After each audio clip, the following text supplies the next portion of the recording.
ओम शांति। शिवरात्रि और आध्यात्मिक प्रगति। शिवरात्रि सभी त्योहारों में हीरे तुल्य है। इस दिन भक्तगण मंदिरों में शिवलिंग की प्रतिमा पर बेलपत्र, दूध आदि चढ़ाते हैं तथा व्रत आदि करते हैं।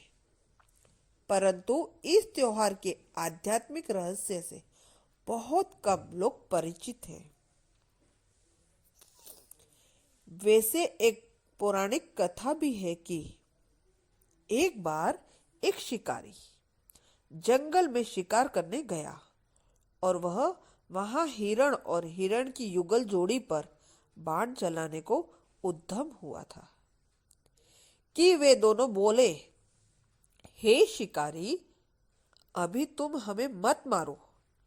हम दोनों अपने बच्चों से मिलकर कल प्रातः फिर इस वृक्ष के नीचे मिलेंगे।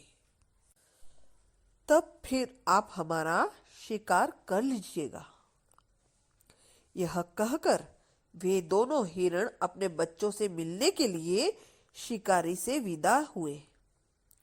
उन दोनों ने वापस जाकर अपने परिवार वालों से विदाई लेनी चाहिए तो अन्य हिरणों ने कहा कि हम बूढ़े हो गए हैं, अतः हम जाते हैं क्योंकि हम पर कोई जवाबदारी नहीं है। हिरण समाज ने ही वहां जाने का आग्रह किया और उस पेड़ तक पहुंचने के लिए सभी ने कुछ किया। इधर शिकारी ऊपर पेड़ पर चढ़कर पेड़ की पत्तियां नीचे गिरा रहा था। संयोग से उस वृक्ष के नीचे एक शिवलिंग था। सारी रात उपवास कर बेलपत्र चढ़ाने तथा एक युगल हिरण के पीछे सारा समाज उस पेड़ के नीचे मरने के लिए आए। इससे शिवजी बहुत ही प्रसन्न हुए।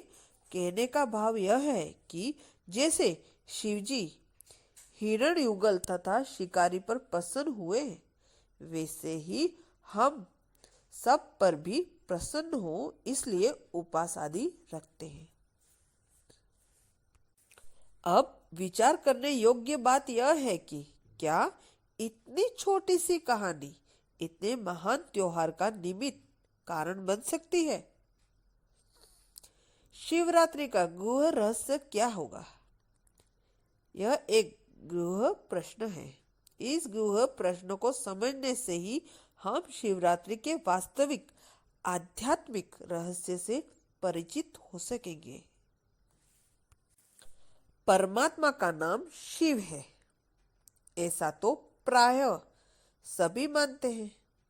शिवलिंग आकार की प्रतिमा प्रायः सभी धर्मों में पूज्य है। गोपेश्वर, रामेश्वर, अमरनाथ, नेपाल में पशुपतिनाथ, मक्का में संगे अस्वत तथा जापान में इसी प्रतिमा रूप परमात्मा का ध्यान करते हैं। प्राचीन काल में रोम में प्रतिज्ञा करते समय शिवलिंग का प्रतीक हाथ में लेते हैं। मॉरिशस में आज भी शिवरात्रि एक राष्ट्रीय त्योहार माना जाता है। ईसाई धर्म वाले भी कहते हैं परमात्मा ज्योति स्वरूप है तथा गुरु नानक देव जी ने भी एक ओंकार कहकर शिव की महिमा की है।